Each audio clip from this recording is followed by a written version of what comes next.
ம் ம் அடுத்ததில் அடுத்தது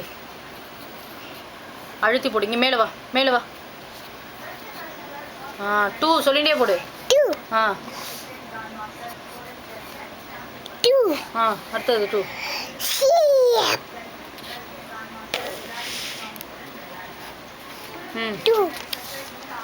இந்த 2 ஒழுங்கா போடு. போடு. 2 அது நீ தப்பு தப்பாக எடுத்தினா அங்கே வீடியோ தப்பு தப்பாக வரும். சீக்கிரம் போடு 2. வேகமாக போடு. 2 போடு.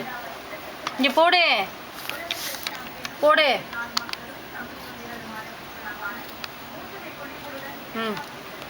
2 2 2 2 2